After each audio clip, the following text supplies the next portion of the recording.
Salut Mathieu. Salut Sylvain. Sylvain, est-ce qu'on doit chercher à faire le buzz sur YouTube? Alors, je te pose la question là comme ça, mais aujourd'hui, en 2022, est-ce que c'est intéressant pour une marque de faire le buzz? Allez, je te laisse, t'as 20 minutes. C'est intéressant, mais ça fait pas tout, loin de là.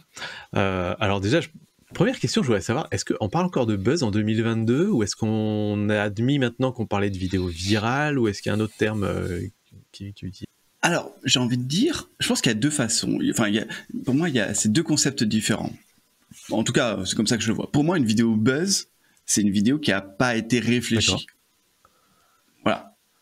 Une vidéo virale, je pense que on est capable de savoir qu'on peut faire une vidéo virale et d'aller sur certains thèmes ou de dire certaines choses pour chercher cette viralité. Intéressant. Ouais, c'est vrai, intéressant. C'est-à-dire que buzz, c'est vraiment dans les premières années de YouTube et d'Internet où c'était la petite scène qu'on a mis en ligne comme ça et hop, elle a décollé, on ne sait pas pourquoi.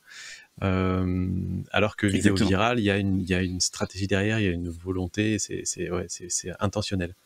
J'aime bien cette définition, ouais. Je trouve ça intéressant.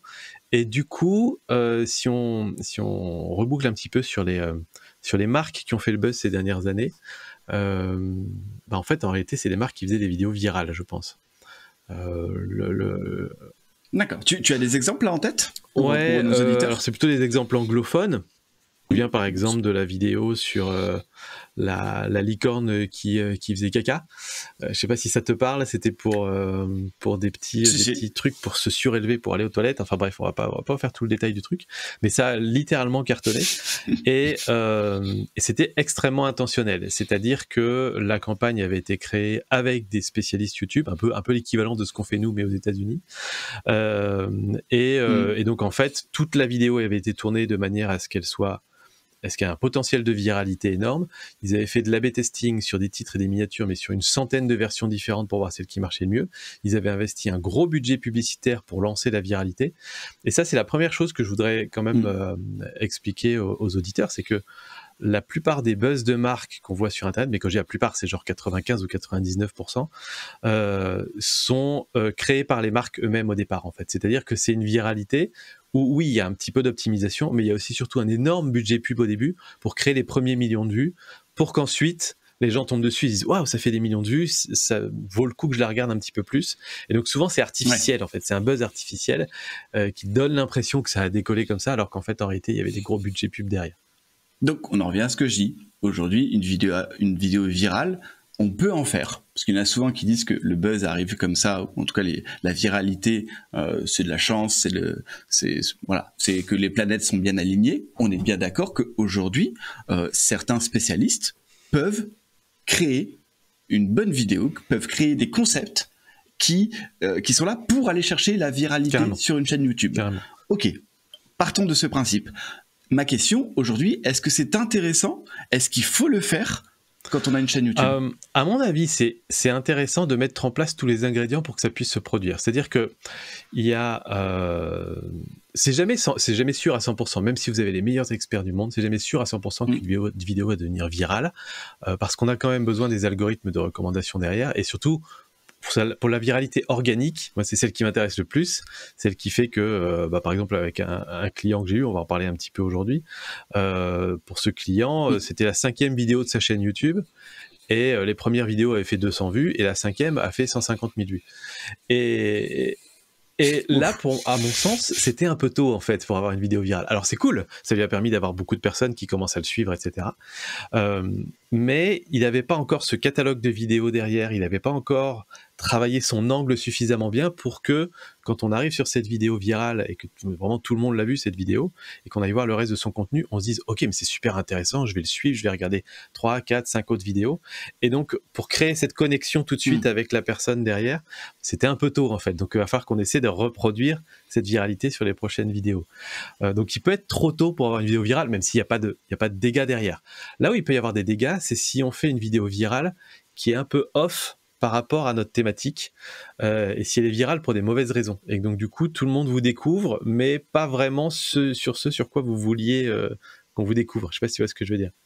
Si, je comprends. Alors, pour bien remettre tout ça, aujourd'hui, tu nous expliques que tu as un client qui était en gros en Ouais. phase de lancement de sa chaîne, donc avec tout ce que ça implique, c'est-à-dire à trouver le bon rythme, à trouver les bons sujets, voilà, à se chercher encore, hein, parce que Ouais. pour moi, à 5 vidéos, si on n'a pas l'habitude de faire des vidéos YouTube, on est encore en train de se chercher. Euh, si c'est pas indiscret ou on n'est pas là pour donner le nom de ce client, il était sur quel domaine ce Alors client, sa quel thème thématique, un peu? c'est sur l'animation de séminaires en ligne pour les entreprises. Donc en gros, comment on fait un Alors, très niché. extrêmement niché. Alors lui, il est spécialiste D'accord. mural pour faire, en gros, il organise des zooms avec 300 personnes, avec des animations, des salles, des rendez-vous, des trucs comme ça, hyper punchy, etc. Donc ça, c'est sa spécialité. Et il s'intéresse de plus en plus aux Ok. nouveaux outils de réalité virtuelle. Et donc on a fait une vidéo sur une journée de travail, en gros, en réalité virtuelle, avec un casque VR sur la tête. Et c'est cette vidéo-là D'accord. qui a extrêmement bien décollé. Et donc depuis cette vidéo, ça a eu des bons effets pour lui, on va dire. Il a récupéré des clients. Il a shifté son modèle économique autour de C'est la VR d'ailleurs depuis cette vidéo. Donc ça a eu effectivement des effets. Il a vu qu'il y avait de l'attraction, que c'était un sujet qui intéressait. Hmm. Mais c'était sa première vidéo sur la Mais VR. Donc c'était voilà. voilà, c'est ça. Donc, comme tu dis, il n'était pas prêt à recevoir autant de personnes qui étaient intéressées par ce sujet, qui sortait un petit peu Ouais. de sa ligne éditoriale, hein, on peut dire ça comme ça. Mais, en tout cas, il a réussi à rebondir. Je pense que tu l'as aidé un petit peu là-dedans, à se dire, ok, j'ai trouvé une audience. Hein, c'est un peu comme les Facebook ads et tout, c'est-à-dire que il a trouvé une audience qui était intéressée par un sujet. Et là, vous vous êtes dit, ok, c'est peut-être le moment de pivoter, parce que bon, c'était un sujet quand même qui Oui. l'intéressait. Je veux dire, il n'est pas passé du coq à l'âne en 2 secondes.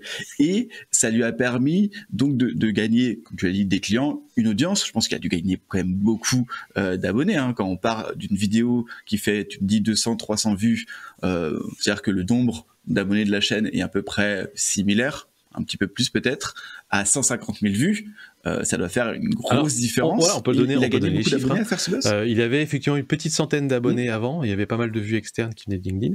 Et là, il a gagné 900 abonnés. Il a dépassé les 1000 abonnés. Donc, il est rentré dans le programme partenaire YouTube grâce à cette vidéo.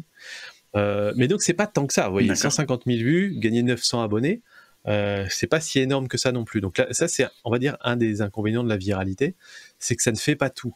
Ouais. Et il y a beaucoup de personnes qui vont juste vous découvrir, voir une vidéo, repartir et plus jamais entendre parler de vous. Je pense que le vrai intérêt, c'est quand on arrive à recréer cette viralité, peut-être même si elle est moins élevée, c'est pas grave, mais si on la recrée une deuxième, une troisième, une quatrième fois, et c'est là où les gens vont retomber, ils vont se dire « Ah oui, mais c'est vrai, c'était la vidéo, je me souviens de lui, j'avais déjà vu sur la vidéo VR, etc. » Et c'est ces rappels, ces piqûres de rappel qui font qu'après, on va finir par vous suivre, rentrer dans la communauté, etc. Et donc voilà, vas-y. Alors, te connaissant, je pense que tu as analysé la vidéo en long, en large. Est-ce que tu as décelé ces fameux ingrédients qui ont fait de cette vidéo une vidéo virale, Oui. ou une vidéo qui a buzzé? Déjà, c'était intentionnel. Pour le coup, c'était Balance les intentionnel. secrets. C'est-à-dire que c'est une chaîne où on veut l'a tout ça. accompagné dès le départ.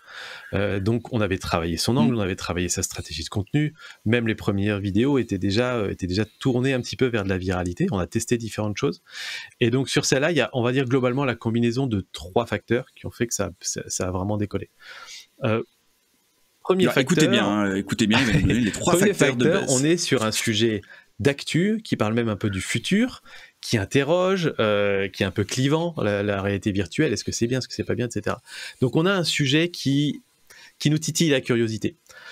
Deuxième facteur, il a mis beaucoup d'efforts dans cette vidéo. Et ça, c'est un truc que je voudrais souligner. Quand vous voulez faire une vidéo virale, c'est généralement quelque chose qui est over the top, qui est vraiment immense, qui est too much. Ouais. Il aurait fait une vidéo sur comment faire une réunion en réalité virtuelle, ça aurait pas décollé du tout. Là, le but, c'est je passe 10 heures entières avec un casque vissé sur ma tête à essayer de faire une journée de travail. Donc en fait, il se crée un challenge qui est beaucoup trop difficile pour le commun des mortels, et donc du coup, ça fait du contenu intéressant. Et donc c'est une excuse pour le découvrir. Et la troisième raison, c'est quelque part, là pour le coup, je vais nous jeter des fleurs, mais c'est le boulot qu'on a fait dans la boîte. Il nous a envoyé donc 10 heures de rush avec 3 caméras différentes Et il a fallu qu'on en sorte une vidéo de 15 minutes, qu'on arrive à recaler le contenu au bon endroit, etc., pour faire une vidéo qui soit engageante, qui donne envie aux gens de regarder jusqu'au bout, etc. Et on a clairement, nous, sur cette prestation-là, on a perdu de l'argent, mais comme jamais, parce qu'on a dû passer 20 ou 30 heures à retrouver comment remonter la vidéo, etc. Mais au moins, après, on a réussi à avoir une vidéo virale, donc c'est quand même plutôt satisfaisant au final, mais voilà, donc c'est un peu les 3 ingrédients, avoir quelqu'un qui sait exactement comment monter la vidéo, comment mettre les bons morceaux au bon endroit, c'est quand même très très important aussi pour ce genre de vidéo là. Ouais, créer des hooks, créer des loops, voilà, garder ce suspense, hein, parce que j'imagine que en termes de stats, ça se retrouve une vidéo virale, c'est-à-dire que ça a un bon taux de clic. Donc c'est-à-dire que le titre et la miniature sont impactantes et que ça donne envie aux gens de cliquer dessus. J'imagine aussi que les 30 premières secondes, on n'a pas une chute phénoménale de la rétention comme on peut le voir sur, on va dire, des vidéos assez classiques, et que la vidéo a dû être voir, alors peut-être pas entièrement, mais en tout cas, on avait un pourcentage de rétention qui devait être supérieur à la normale. Il y a une très bonne stat sur cette vidéo, et ça, c'est quelque chose que je vois de façon très très récurrente avec mes clients. Dès le moment où vous avez une très bonne rétention par rapport à la durée de votre vidéo, je ne vais pas vous donner une rétention ici type parce que ça dépend de la durée des vidéos, mais en gros, une vidéo de 10 minutes visée 50%, hein, à peu près, c'est ça l'idée, hein. 5 minutes en moyenne sur une vidéo de 10 minutes. Voilà, mais après, plus c'est long, plus la rétention peut être un peu plus faible. Et un très bon taux de clic en page d'accueil, c'est-à-dire que quand YouTube recommandait cette vidéo à de nouvelles audiences, à des gens qui ne connaissaient pas, ils cliquaient quand même. Et ça, souvent, le taux de clic, on en parlera dans d'autres épisodes, parce que ça mériterait d'en parler longtemps, mais c'est très difficile à lire, en fait, comme métrique, le taux de clic, parce que si YouTube ne montre votre vidéo qu'à votre cœur de communauté, vous allez avoir un super bon taux de clic, et vous allez vous dire, je comprends pas que YouTube mette pas ma vidéo en avant, sauf que peut-être que quand YouTube la montre à des nouvelles personnes, personne clique dessus, parce que c'est intéressé que votre toute petite niche, et donc du coup, en fait, YouTube teste auprès d'une nouvelle audience. Si ça marche pas, c'est fini. Là, dans le cas d'une vidéo virale, quand YouTube la teste auprès d'une nouvelle audience, quand cette nouvelle audience clique beaucoup dessus, YouTube se dit « Ok, super, plus ça clique, plus on montre. » Et d'un seul coup, ça peut aller très très très vite. D'accord, très bien. Donc là, tu viens de nous montrer, on vient de discuter un petit peu d'une vidéo virale intentionnelle qui, même si finalement, comme tu le dis, la chaîne n'était pas prête à recevoir autant de personnes parce qu'il n'y avait pas assez de vidéos, il n'y avait pas assez de contenu, ça a été bénéfique pour le créateur de la chaîne. Est-ce que tu aurais, par exemple, un exemple qui est totalement l'inverse, c'est-à-dire une vidéo buzz qui a eu des conséquences négatives ou conséquences négatives? Oui, c'est pour une cliente qui, elle avait juste posté 2-3 petits tutos sur sa chaîne pendant le premier confinement du Covid-19 en 2020 sur comment se couper les cheveux soi-même, comment se couper ses cheveux. Donc t'imagines bien le genre de vidéo qui a été beaucoup recherché, beaucoup mis en avant à cette période-là. Et la difficulté, en fait, c'est que sa vidéo est tellement bonne, tellement intéressante, qu'elle continue d'être largement mise en avant sur sa chaîne des années après. Et donc, des années après, tous les mois, elle a 5 à 10 000 vues dessus. Donc, je sais plus, elle était à 300 ou 400 000 vues sur cette vidéo-là. Et le problème, c'est qu'elle a complètement changé et elle veut faire du contenu très différent, des vlogs slow life, etc. Et aujourd'hui, YouTube continue en permanence de recommander ces nouvelles vidéos à une audience qui est venue pour une vidéo pour se couper les cheveux, et donc qui est pour le coup complètement off par rapport au contenu qu'elle veut faire aujourd'hui, et elle est un petit peu quelque part submergée, et donc par une audience qui n'est pas la sienne, et donc ses stats de visionnage sont pas très bonnes sur ces nouvelles vidéos, et elle a du mal à les faire décoller, et on arrive à ce stade où on se pose la question, alors j'ai pas la réponse encore, j'hésite vraiment fortement, est-ce que c'est pas un cas où on aurait intérêt à supprimer ou à mettre en non répertorié cette fameuse vidéo virale. C'est une décision qui est difficile à prendre, parce que si jamais on l'enlève, on perd un levier de croissance, l'air de rien quand même, parce que sur tous les gens qui arrivent sur cette vidéo de coiffure, il y en a peut-être quelques-uns quand même qui vont apprécier la personne et qui vont se dire je vais la suivre même si le contenu est différent. Donc on a quand même un espèce de quelque chose qui nous amène une nouvelle audience. Donc couper ce robinet-là qui nous amène une nouvelle audience en permanence, c'est difficile, quoi. Faut être sûr de son coup. Et là, je manque un petit peu de données pour lui dire aujourd'hui quand même, allez hop, on supprime la vidéo. Donc voilà, il y a un risque. Et ça, ça peut être embêtant. Mais je l'ai déjà vu sur quelques chaînes, effectivement. Quand une vidéo amène 95% des vues de la chaîne, ça peut parfois pénaliser la chaîne si jamais on est sur un contenu qui est un peu off. Donc là, c'est un problème de sujet. C'est ça. et de cible. Donc en gros, c'est un sujet qui n'est pas trop en rapport avec la chaîne, et donc forcément une audience, une cible qui va arriver sur cette chaîne et qui va se dire bah ok, cette vidéo était bien, mais maintenant il n'y a plus rien, ça ne m'intéresse pas. En tout cas, c'est pas ce que je veux voir sur cette chaîne.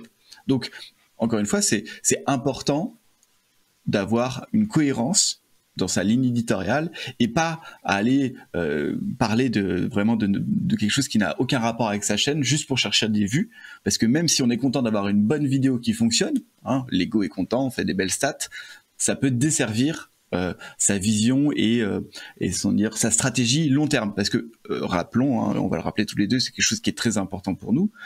Une chaîne YouTube, c'est pas là pour un an. En tout cas, je trouve pas ça intéressant de se dire tiens, je vais faire des vidéos qui sont là pour fonctionner. Il y a la fameuse expression que YouTube c'est un marathon, ce n'est pas un sprint, et c'est très différent quand même des autres plateformes sociales. Hein.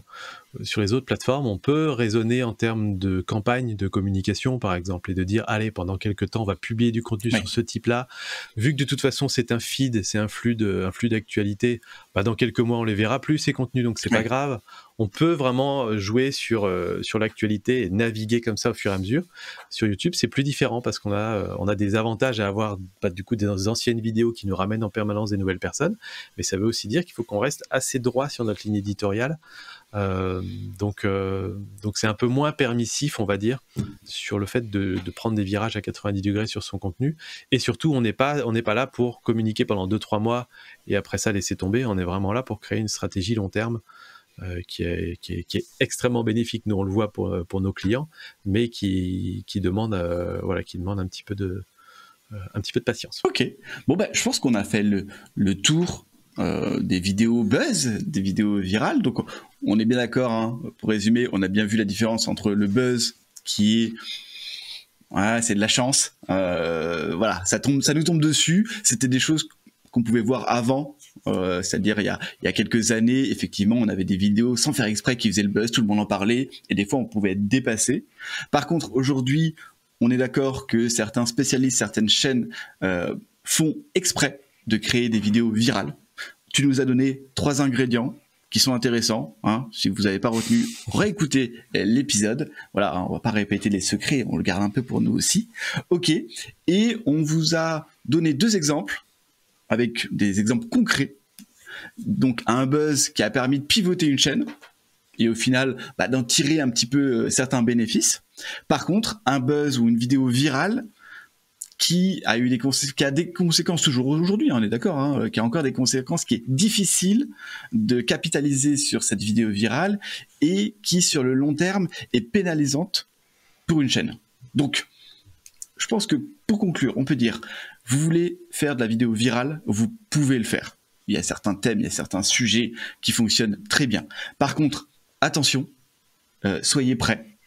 Ayez la bonne ligne éditoriale, le bon contenu et même dire les reins solides pour pouvoir utiliser cette vidéo. Sinon, faites des vidéos classiques. Encore une fois, ne construisez pas non plus tout sur des vidéos virales. Oui, je pense qu'on est bien d'accord là-dessus. Même s'il y a un intérêt à aller chercher ce qu'on appelle la mini-viralité, c'est-à-dire comment vous dépassez votre audience habituelle. Si vous sortez une vidéo que vous avez 500 vues d'habitude dessus, comment vous faites en sorte que une fois sur 4 ou 5, vous avez une vidéo qui fasse 1000, 1500, 2000 vues, qui est cette espèce de mini-viralité qui petit à petit, pour le coup, va vous construire une audience, et cette mini-viralité est plus intéressante, je trouve, que la grosse viralité à 200 000 vues, parce que quand YouTube va chercher 500 ou 1000 personnes supplémentaires, il va aller les chercher sur une audience très proche de votre cible, et donc c'est des gens qu'on convertit beaucoup plus facilement. Et c'est vraiment, moi, je conseille plutôt cette stratégie-là, d'essayer d'aller chercher les gens petit à petit, en fait, et faire grossir petit à petit son audience.